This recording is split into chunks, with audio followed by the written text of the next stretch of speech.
பாகிஸ்தானிலிருந்து வந்த பயங்கரவாதிகள் 20ஆக இருக்கலாம், 3ஆக இருக்கலாம். ஆனால் அவர்கள் வரும்பொழுது அவர்களுக்கு ஆயுதம் கொடுத்தது, அவர்களுக்கான ஆடைகளை கொடுத்தது. இந்த இடத்தில் தாக்குதல் செய்ய வேண்டும், இல்லை இந்த இடத்துல இராணுவத்தினர் இருக்க மாட்டாங்க, இத்தனை மணி நேரத்திற்கு இருக்க மாட்டார்கள் என்றெல்லாம் துப்பு கொடுத்ததோ, அதை பொட்டிய திட்டம் தீட்டியதோ, நிச்சயமாக அது பாகிஸ்தானின் மூளையாக இருக்காது. அது பாரதத்தில் இருக்கிற அடிப்படைவாத பயங்கரவாதிகள் யாராவது நிச்சயமாக இருப்பார்கள். அவர்களை தேடி கண்டுபிடிப்போம்.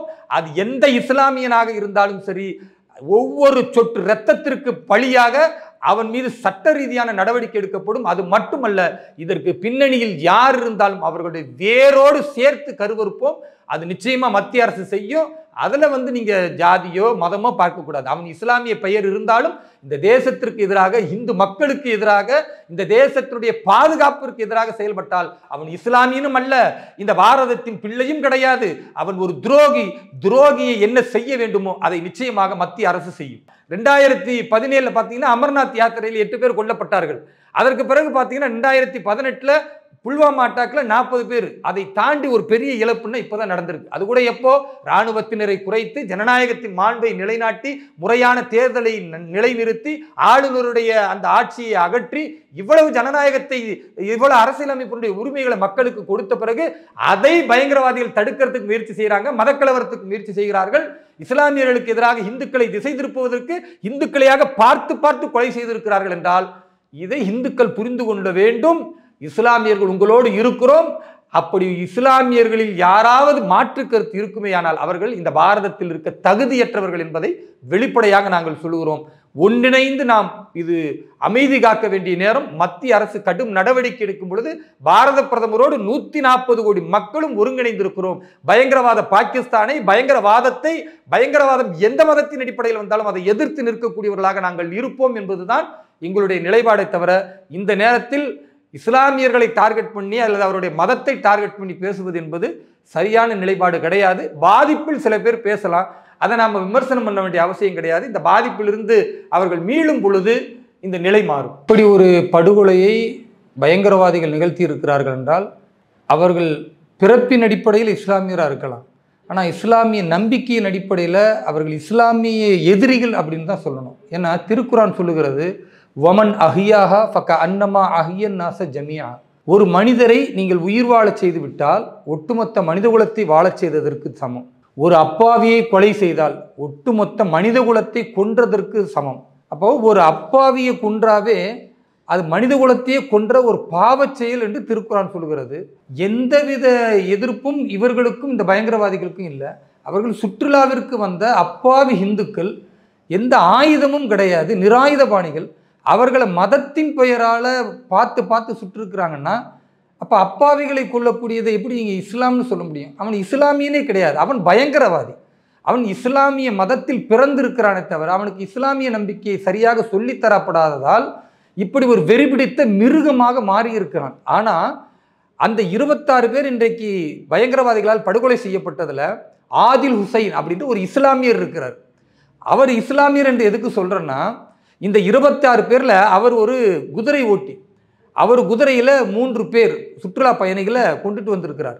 துப்பாக்கியில் சுடும் பொழுது அந்த பயங்கரவாதிகள் அந்த பைன் மரங்களுக்கு இடையிலிருந்து வரும்பொழுது, இராணுவ உடையோடு வரும்பொழுது இவங்கெல்லாம் நினச்சிருக்காங்க சுற்றுலா பயணிகள் அது இராணுவ வீரர்கள் தான். ஆனால் இவருக்கு தெரிஞ்சிருக்கு இவன் தீவிரவாதி, இவனுடைய நடவடிக்கை ஒரு இராணுவ நடவடிக்கை இல்லைன்னதுமே கிட்ட சுடும் பொழுது தீவிரவாதி கையிலிருந்து அந்த துப்பாக்கியை பறிச்சிருக்கிறார்.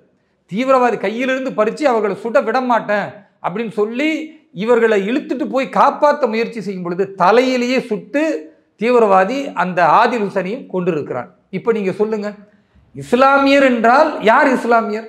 தன்னை நம்பி வந்த சுற்றுலா பயணிகளை காப்பாற்றுவதற்காக ஓடிராம அந்த தீவிரவாதிகளிடத்துல போராடி துப்பாக்கியை கையிலிருந்து பறித்து பிறகு தீவிரவாதிகள் எல்லாரும் சேர்ந்து தலையில சுட்டு பல்வேறு காயங்களோடு உயிரை நீத்திருக்கிறார் என்றால் இவர் இஸ்லாமியரா? அல்லது நீ இந்துவான்னு பார்த்து பார்த்து வெறித்தனமா சுட்ட அந்த மிருகத்தனமான செயல் செஞ்ச அவன் இஸ்லாமியனா? அப்போ இவர்களுடைய நோக்கம் என்ன அப்படின்னு பார்த்தீங்கன்னா, இந்துக்களை ஏன் கொல்லுகிறார்கள் அப்படின்னு பார்த்தீங்கன்னா, இங்கே பாரதத்தில் தொடர்ந்து பாகிஸ்தானுடைய மூளையை விலைக்கு வாங்கிய அடிப்படைவாத சிந்தனைவாதிகள் இங்கே இருக்கிறாங்க. எல்லா மாநிலத்திலும் இருக்கிறாங்க, தமிழ்நாட்டிலும் இருக்கிறாங்க. அவர்களுக்கு வேலையே என்ன?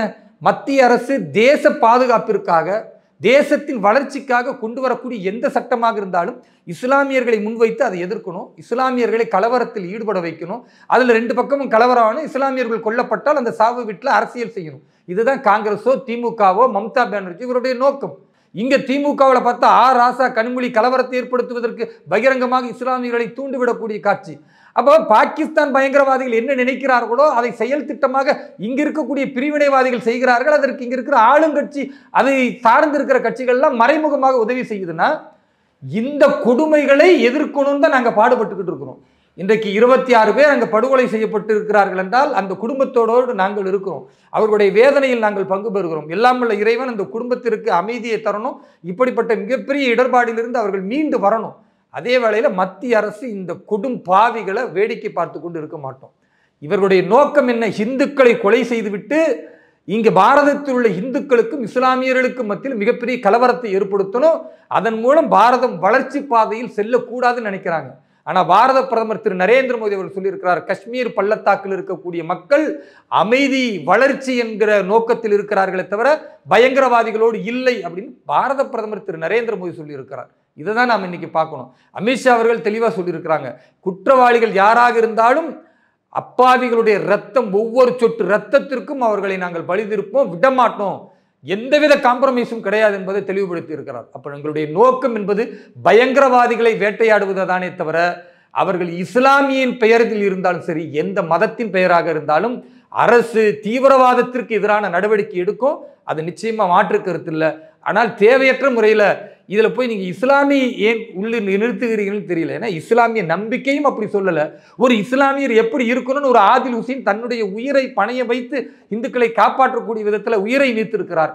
அதை தான் நம்ம பார்க்கணுமே தவிர இது பாரதத்தினுடைய அமைதியை, பாரதத்தினுடைய வளர்ச்சியை, காஷ்மீருடைய குறிப்பான வளர்ச்சியை ஆர்டிகல் 370 நீக்கிய பிறகு ஜனநாயகத்தை கொண்டு வந்து முறையான தேர்தல் நடத்தி தமிழகத்தில் நடந்த தேர்தல் சதவீதத்தை விட 60% மேலான மக்களை முதன்முறையாக பாரதத்தில் காஷ்மீர் பள்ளத்தாக்கில் வாக்களிக்க வைத்து யார் இருந்தாலும் தேர்தல் அடிப்படையில் வெற்றி பெற வேண்டும் என்று உமர் அப்துல்லா தேர்ந்தெடுக்கப்பட்டு ஒரு மாநிலத்தின் ஆட்சியாக இன்றைக்கு அவர் முதலமைச்சராக இருக்கிறார் என்றால் ஜனநாயகத்தை நாங்கள் கொண்டு வந்திருக்கிறோம், அரசியலமைப்பு சட்டத்தை காப்பாற்றி இருக்கிறோம், உச்ச நீதிமன்றத்தினுடைய அந்த வழிகாட்டுதலை நாங்கள் நிறைவேற்றி இருக்கிறோம்.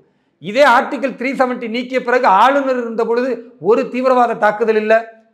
ஆனால் ஒரு ஜனநாயக ஆட்சி வந்த பிறகு இராணுவத்தை அதிகமாக குவிக்க கூடாது, ஜனநாயகத்தில் அந்த மக்கள் இருக்கணும், சுதந்திர காற்றை சுவாசிக்கணும், பாதுகாப்போடு இருக்கிறோம் என்கிற அந்த உணர்வுக்காக எல்லையில் முடிந்த அளவுக்கு பாதுகாப்பை கொடுத்து பல்வேறு இராணுவ பிரிவுகளை எல்லாம் நாம் அங்கிருந்து விளக்கணும். ஏன்? அந்த மக்கள் இயல்பான வாழ்க்கையை வாழட்டும். அப்ப இயல்பு வாழ்க்கை இந்த மக்கள் வாழக்கூடாது என்பதற்காக தீவிரவாதிகள் செய்த சதி செயலும் இந்துக்களுக்கு எதிரான போராக பாகிஸ்தானிய பயங்கரவாதிகள் செய்ததை தவிர பாரதத்தில் உள்ள எந்த இஸ்லாமியரும் இந்த கொடும் செயலை ஆதரிக்க மாட்டார். அப்படி ஆதரிக்கக்கூடிய ஒருவன் இருப்பான் என்றால் அவன் இந்த தேசத்தில் இருக்க வேண்டிய அவசியம் இல்லை, அவன் பாகிஸ்தானுக்கே செல்லலாம் என்பதுதான் வெளிப்படையான கருத்து. இதை தான் நாம் சொல்ல விரும்புகிறோம். இது இஸ்லாத்தோடு ஒப்பிடக்கூடாது. ஆனால் இது பாதிப்பான நேரம். இந்துக்களாக பார்த்து பார்த்து கொண்டிருக்கும் பொழுது இயல்பாக இந்துக்களுக்கு ஒரு கோபம் வரும். அப்ப அது யார் மேல வரும்? இஸ்லாம் என்ன சொல்கிறது, திருக்குரான் என்ன சொல்கிறது? அந்த இஸ்லாமிய நம்பிக்கையோடு இருந்த ஒரு ஆதில் ஹுசைன் இந்துக்களை பாதுகாப்பதற்காக தன்னுடைய உயிரை நீத்திருக்கிறான் என்பதெல்லாம் இல்லாம மெஜாரிட்டியா இந்துக்கள் கொல்லப்பட்டிருக்கும் பொழுது, அதுவும் அவர்களுடைய பிறப்புருவ வரைக்கும் பார்த்து அல்லது ஸ்லோகன் சொல்லணும்னு சொல்ல வைத்து சொல்ல தெரியலன்னா கொலை செய்திருக்கிறார்கள் என்னும் பொழுது இயல்பாகவே இஸ்லாமியர்கள் மீதோ அல்லது இஸ்லாத்தின் மீதோ கோபம் வரும். அந்த கோபத்தின் வெளிப்பாடு தானே தவிர இதை புரிந்து கொள்ளும் பொழுது அவர்கள் அசுவாசப்படுத்தி ஒரு சாதாரண நிலைக்கு வரும் பொழுது உண்மையை புரிந்து கொள்வார்கள். அது வரைக்கும் இந்த மாதிரி வார்த்தைகளை தவிர்க்க முடியாது. எல்லா இடங்களிலும் எல்லா நேரங்களிலும் பாதிப்பு இருந்தால் வரும். ஒன்னையே சேர்த்து கொள்ள மாட்டேன். ஏன்னா இப்படிப்பட்ட கொலைகளை நாங்கள் நிகழ்த்தக்கூடிய பயங்கரவாதிகள் இதை போய் சொல்லு, இந்த காஷ்மீர் பாதுகாப்பா இல்லை, காஷ்மீரை நீங்கள் பாதுகாக்கிறோம், வளர்ச்சிக்கு கொண்டு வந்துட்டோம், இங்க எல்லோரும் சுமூகமா இருக்கிறாங்க, 2 கோடி பேர் ஒரு ஆண்டில் காஷ்மீருக்கு வந்து சுற்றுப்பயணத்துக்கு வராங்கன்னா வரலாற்றில் இப்படிலாம் கிடையாது. அப்போ அதை பெருமிதமாக பிரதமர் திரு நரேந்திர மோடி வளர்ச்சிக்கு பாதையில் பேசிக்கிட்டு இருக்கிறாருன்னா மோடி கிட்ட போய் சொல்லு, அப்படி கிடையாது, இங்க பதட்டத்தை உருவாக்குறோம், இங்க அமைதியை சீர்குலைப்போம் என்பதுதான் அர்த்தம். அதுலயே போய் நீங்க மதத்தை திணிக்கிறீங்க, அதுலயே இந்துக்களுக்கு விசிலாரிக்கும், இதெல்லாம் வந்து பயங்கரவாதி நினைக்கிறான். பயங்கரவாதி நினைக்கிறதுக்கு நம்ம பலியாகணுமா? பயங்கரவாதி பாகிஸ்தானில் உள்ளவர்கள் என்ன நினைக்கிறாங்கன்னா இங்க ஒரு சிவில் வார் வரணும், இங்க ஒரு மத போர் வரணும், இஸ்லாமியர்களுக்கும் இந்துக்களுக்குமான அந்த போரில் இஸ்லாமியர்கள் நிறைய கொல்லப்படணும், உலக அளவில் இது ஒரு பெரிய செய்தியாக பார்க்கப்படணும், பாரதத்தினுடைய இந்த வேகமான வளர்ச்சி 5வது இடத்திலிருந்து 3வது இடத்திற்கு நாங்கள் கொண்டு போவோம் பிரதமர் சபதம் ஏற்றிருக்கிறார். அந்த நரேந்திர மோடி அவர்களுடைய சபதத்தை நிறுத்தணும்னா உள்ளூர சிவில் வார் வந்தால் அது நடக்காது. 20 கோடி மக்களை எதிர்த்து ஒரு பெரும்பான்மை சமூகம் இருந்தால், எங்கு பார்த்தாலும் கலவரம் என்றால், எங்கு பார்த்தாலும் இழப்புகள் இருந்தால் எப்படி ஒரு நாட்டை வளர்ச்சியை பேச முடியும்? அப்போ உலக நாடுகள் எல்லாம் இப்படி பேசக்கூடாது என்றால் இங்கே இப்படி கொண்டுட்டு வரணும் என்பதற்குத்தான் கொண்டு வந்தார்களே தவிர, பாகிஸ்தான் பயங்கரவாதிகள் என்ன திட்டம் போட்டானோ அதுக்கு எப்படி இங்குள்ள இந்துக்கள் பலியாயிருவாங்க? பலியாக மாட்டார்கள். இன்றைக்கு காஷ்மீரில் உள்ள ஒவ்வொரு இஸ்லாமியர்களும் எதிர்த்து பேசிக் கொண்டிருக்கிறார்கள் பயங்கரவாதிகளுக்கு எதிராக. காஷ்மீரினுடைய யூனியன் பிரதேசம் அத்தனை இடத்திலும் இஸ்லாமியர்கள் கடையடித்து தன்னுடைய எதிர்ப்பை காட்டியிருக்காங்க. உலகத்தில் உள்ள எல்லா இஸ்லாமிய நாடுகளும் கண்டனம் தெரிவித்திருக்கிறது, சவுதி அரேபியா உட்பட. இயல்பிலேயே பாரத மக்களை பொறுத்தவரை சகிப்புத்தன்மை உள்ளவர்கள், இஸ்லாமியர்களை அரவணைக்கக்கூடியவர்கள். அதனால தான் உலகிலேயே இஸ்லாமியர்கள் பாதுகாப்பாக வாழக்கூடிய நாடு எது என்று ஆஸ்திரேலியாவுடைய பாராளுமன்றம் ஒரு குழு அமைத்து உலகம் முழுக்க அதை ஆய்வு செய்யும் பொழுது அவர்களுடைய நாடான ஆஸ்திரேலியாவில் நிறைய இஸ்லாமியர்கள் இருக்கிறாங்க. ஆனால் அதை கூட சொல்லாமல் பாரதம் தான் உலகிலேயே அதிக இஸ்லாமியர்கள் இருக்கக்கூடிய நாடு, அதே வேளையில் பாதுகாப்பாக இருப்பதில் முதன்மை இடம் சொல்றாங்க. இன்னொரு நாடு இந்த நாட்டை பெருமைப்படுத்துதுன்னா இப்போ இஸ்லாமியர்கள் பாதுகாப்பாக இருக்காங்கன்னா அதுக்கு என்ன காரணம்னு நினைக்கிறீங்க? இங்குள்ள இந்துக்கள் இஸ்லாமியர்களை வேறு ஒருவரை பார்க்கல.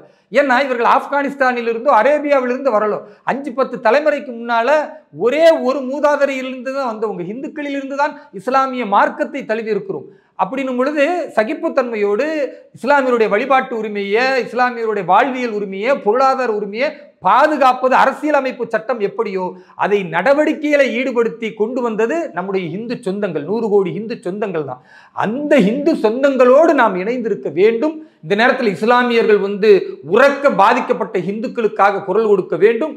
அதையெல்லாம் தாண்டி இந்துக்களுக்கு எதிராக சதி செய்கிற இங்க இருக்கிற திமுகவோ, திருமாவளவனோ, காங்கிரஸ், கம்யூனிஸ்ட் கயவர்களோ இவர்களுக்கு பின்னால் இஸ்லாமியர்கள் போகக்கூடாது என்பது இந்த சம்பவத்திலிருந்து நமக்கு கிடைக்கிற படிப்பினை.